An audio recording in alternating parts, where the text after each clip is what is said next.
to make Nigeria better and greater. This message is powered by Today 95.1 FM.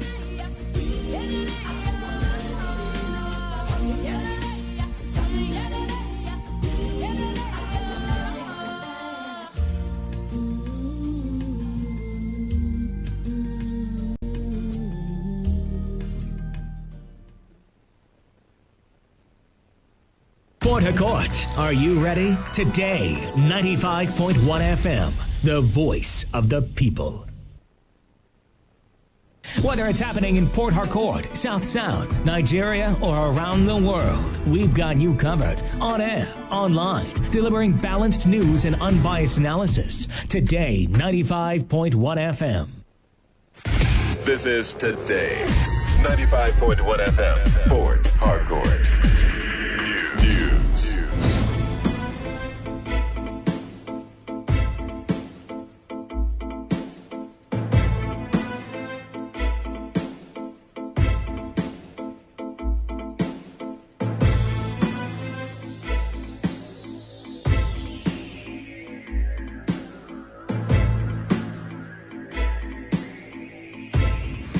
Hello and good morning. This is the World News on your premium talk radio, Today 95.1 FM Port Harcourt. I am Annie Abdul Salam.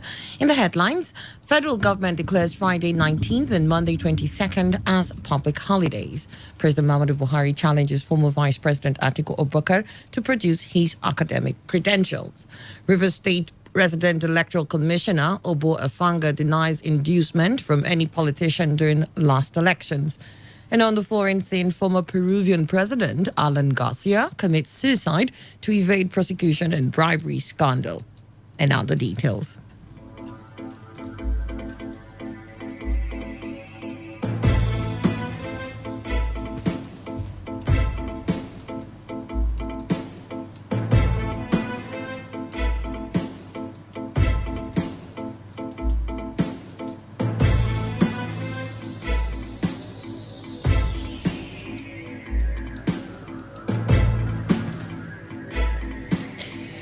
The federal government has declared Friday 19th and Monday 22nd as public holidays to mark this year's Easter celebration. Minister of Interior, Lieutenant General Abdurrahman Dambazo, who made the declaration, enjoined all Christians to emulate the exemplary attributes of Jesus Christ, amongst which are tolerance, love, and peaceful coexistence. According to a statement by the Permanent Secretary, Minister of Interior, Georgina Ikeoma Ihuria, the minister urged all Nigerians at home and abroad to use the occasion to pray for peace, unity, and progress of Nigeria, irrespective of diversity in religious beliefs. Dambazal, while wishing all Nigerians a happy and peaceful Easter celebration, further called on them to support the administration of President Muhammadu Buhari in its determination to take the country to the next level. President Muhammadu Buhari has asked all cabinet members to submit comprehensive status reports on policies, programs, and projects under their watch by April 24th.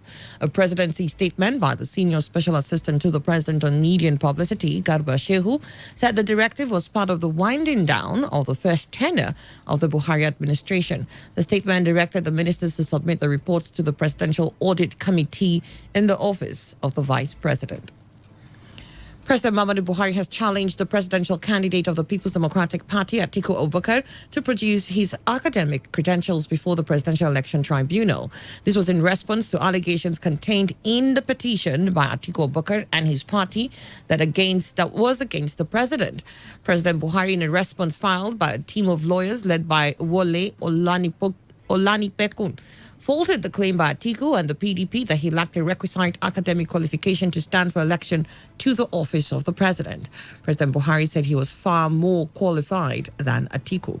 Buhari also faulted the entire petition filed by the PDP and Atiku, noting that there were more about pre-election issues which the Court of Appeals, sitting as a tribunal, lacked jurisdiction. He also argued that the petitioners told lies against themselves in the petition and made conflicting claims which the tribunal cannot grant. The Nigerian Senate has passed 7 bills which were vetoed by President Muhammadu Buhari. This is coming as the upper chamber initiated the override of the president on the 4th alteration bill number 28. The Senate said the bills were recognized and passed into law with legislative procedures. President Buhari had in his letter of rejection raised concerns about the constitutionality of the bills if passed into law. The bills included Petroleum Industry Governance Bill, National Institute for Hospitality and Tourism Bill, National Research and Innovation Council Bill, and Stamp Duties Act Amendment Bill. Others are the National Agricultural Seed Council Bill, Agricultural Credit Guarantee Scheme Fund Amendment Bill, and Independent National Electoral Commission INEC Act 2010 Amendment Bill. Senate President Bukola Saraki directed the Senate Secretariat to take note of observations and corrections made by senators and ensure that they were reflected in the bills before transmitting them to the President for assent. Meanwhile, the Nigerian Senate has rejected a bill that sought to phase out the use of petrol cars and introduce electric cars in Nigeria by the year 2035. Senators also rejected another bill that sought to open up the Nigerian citizenship to other Africans. The two bills were sponsored separately by Senator Ben Murray Bruce. The senator told his colleagues that combustion cars were causing pollution and could contribute to global warming, and that developed any law compelling Nigerians to use electric cars at a particular period. Also, the Deputy Senate President Ike Ekweremadu, while kicking against the bill, said it would affect Nigeria's economy as an oil-producing country. Our correspondent reports that Senate President Bukola Saraki put it to voice vote, and majority of the senators voted against it. The Economic and Financial Crimes Commission will today arraign Justice Rita Ofili Ajumogobia on 18 charges at the Federal High Court in Lagos. Justice Rita Ofili Ajumogobia is to be arraigned before Justice Rilwan Aikawa alongside Godwin Obla. The EFCC had on Tuesday arrested the dismissed judge at the premises of the Lagos High Court in Ikeja shortly after Justice Hakeem Oshodi struck out the corruption charges made against her by the commission. The High Court of the Federal Capital Territory in Jabi, Abuja, has ordered the arrest of the immediate past Attorney General of the Federation, Mohammed Adoke, a former Minister of Petroleum Resources, Dan Etete, and 5 others. Others affected by the court's arrest warrant are Raf Wazels, Kasula Roberto, Pujato Stefano, Burato Sebastino, and Aliu Abubakar. Justice D.Z. Senchi issued the arrest warrant against the suspects following an ex parte application by the EFCC. The charges bordered on fraudulent allocation of oil prospecting license 245 and money laundering involving the sum of about $2.1 billion, forgery of bank documents, bribery, and corruption involving the Malibu oil. The Supreme Court has upheld the election of Governor Kayode Fayemi of Ekiti State. The court, in a unanimous judgment of a 5-man panel, held that the appeal by Segun Oni was statute barred. Justice Amiru Sanusi, in the lead judgment, held that the case, being a pre-election one, was not commenced at the trial court within the required time as stipulated under the 4th Alteration Act.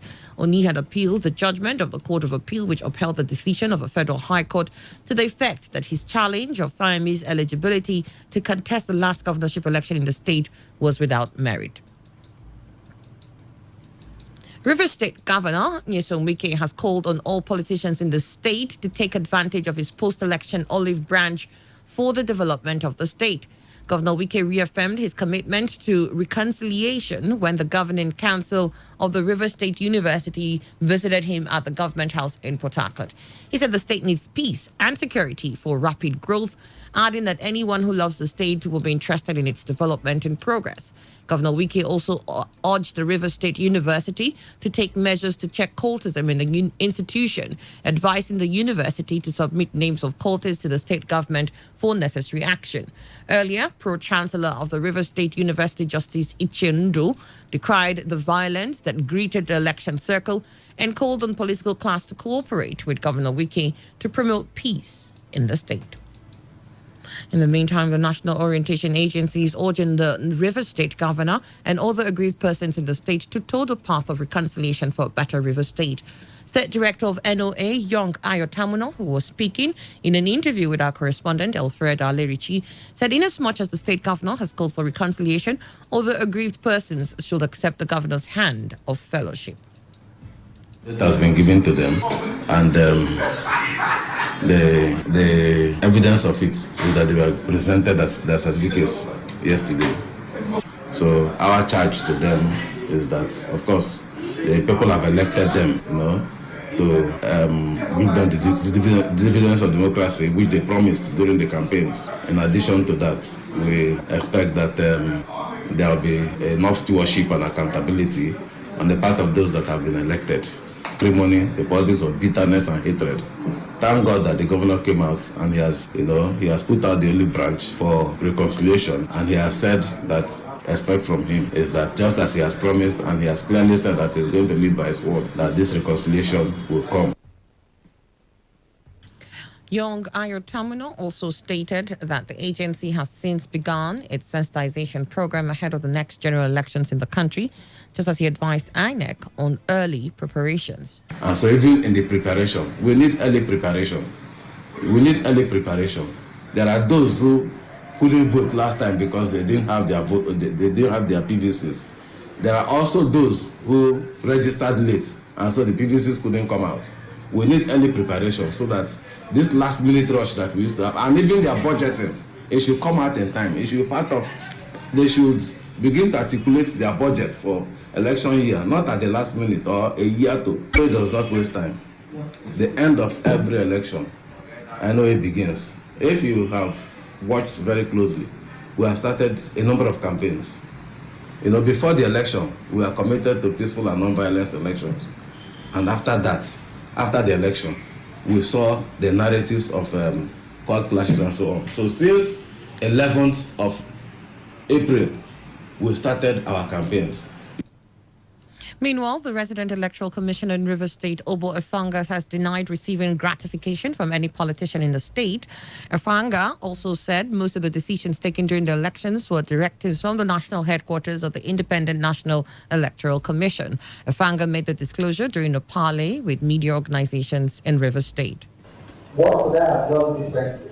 Maybe I really need to reflect to know what I could have done differently. But what I'll say now is that I do not regret anything I did in this election, and I think that's what they did. The first question was, when the siege was going on, what was happening to me, what was happening to me, where was I? Well, the siege was on INEC headquarters. Fortunately, I was not in the office at the time this siege was on, and I knew what was happening, so I didn't need to turn on at the office at that time. But what I did was to inform headquarters and suggest to headquarters what I thought needed to be done. And that's what actually also made up that the headquarters, so I think I've addressed all the questions. While commending the media in the state on their coverage of the 2019 general elections, the Rivers Rec said he tried not to join issues with his critics because of the complexity of the politics in Rivers State. Join issues unnecessarily with people whose accusations did not just make sense. I think there's somebody that called me, I don't know which media, called me and we spoke and then mentioned one of those claims, and I said it's just laughable, and that's how I responded. Some things you don't bother wasting your time on. So here am I. It will interest you to know that INEC Rec in Rivers State, Obo Efanga, was severally accused of being partisan during the recently concluded elections in the state. In another development, the Commissioner for Environment in Rivers State, Professor Rosalind Konya, says her report on the black soot situation in the state is ready. Professor Konya disclosed this in an interview with our correspondent in Port Harcourt. She said the problem of black soot is peculiar to different locations in Rivers State, adding that the situation will be addressed. We'll be out. It's with the printer now. We've finished with it. We've made recommendations. And I am sure that as soon as we present it to Rivers State government, it will come out. Everybody will get a copy. Well, not a copy, but everybody will know exactly what it is. So I can't stand here now to start telling you what level of soot we are in, because it depends on the location. If you go to Element, the level there may be different from what it is in Okrika or what it is in Kula. That's how it is. So I can't give a figure here. Black soot has continued to pollute the atmosphere in Rivers State despite protests by different groups in the state. You're listening to the World News here on Today 95.1 FM, Voice of the People. After the break, we'll be back with more news before the foreign scene. Stay with us. Every day, every hour, when the big stories break, depend on our 24-hour news team to bring you the latest. Today 95.1 FM. Welcome back, and you're still listening to the World News. It's 14 minutes after 7. Some residents of Port Harcourt have asked the Rivers State government to tackle dangers associated with open drainage and canals. Residents were mainly those living close to canals and drainages around Iwofe and NTA Woba canals called on the government to come to their aid before the rainy season begins. NTA Mwoba, I beg your pardon. Some respondents who spoke about the canal before AKA Junction in Iwofe Road, in Aka Junction on Iwofe Road in Rumolumini community in Obiakpo local government area, said government have abandoned the canal, thereby exposing residents to dangers. They told our correspondent Uchendu Ejowo that 2 infants fell inside the canal weeks ago, while buildings around the canal have been cracked by the erosion.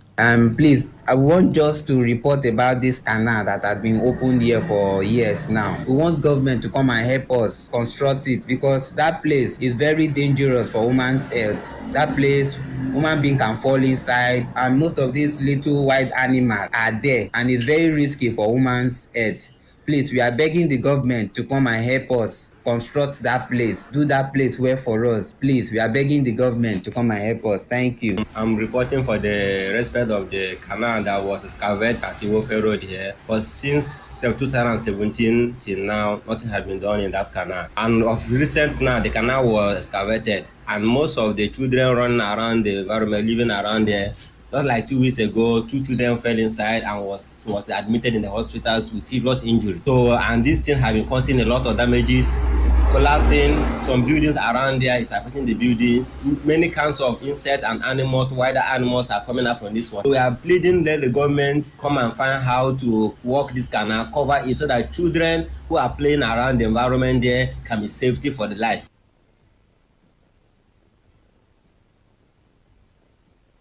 The northern community in Rivers State have raised concerns over the disappearance of one Abdusalam for over 10 days. Abdusalam, who is a meat seller around the fruit garden market in D-Line, Port Harcourt, was said to have disappeared few hours after he reportedly visited the slaughter market around Woji in Obiakpo local government area of Rivers State. Abdusalam's cousin, Ismaila Audu, who confirmed the development to our correspondent, expressed surprise at the incident, which he said has been reported to the police.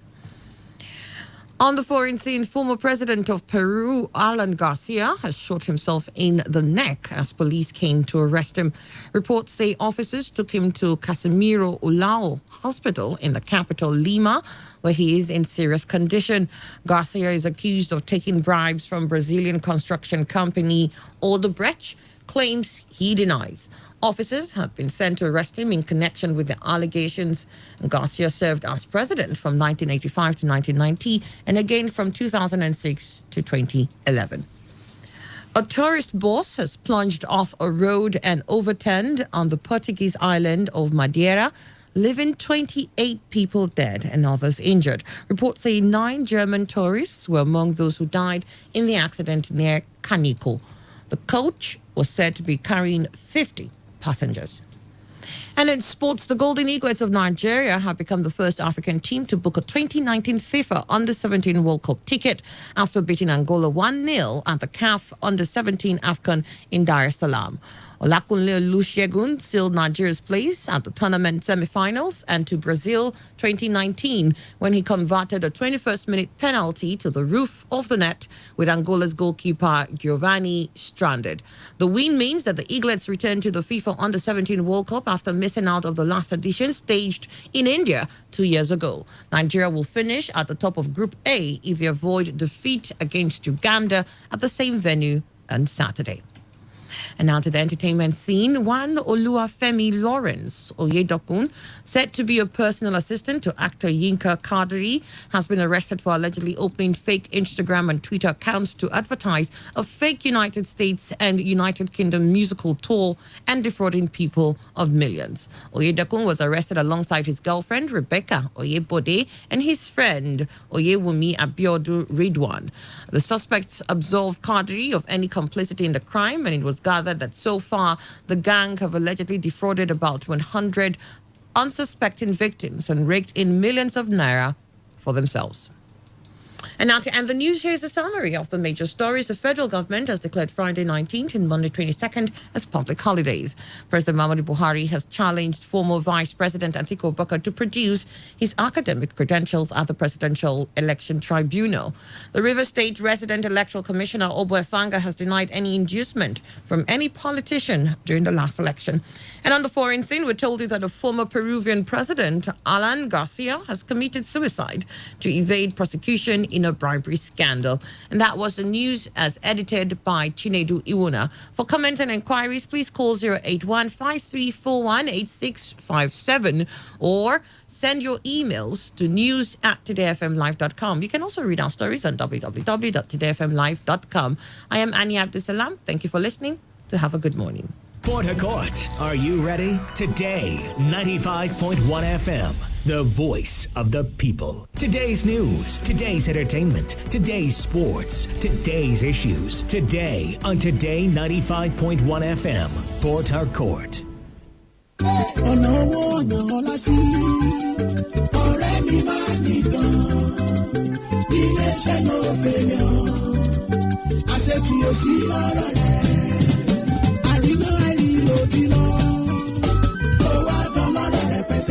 I greet you, my baba, my mama, for this Obodo environment, where they listen to this program from the stable of No Failure Empowerment Limited, where people they enjoy better returns on any amount they invest at No Failure Empowerment Limited. Many people want to do many things, but no helper, no capacity, no way out, even self. In the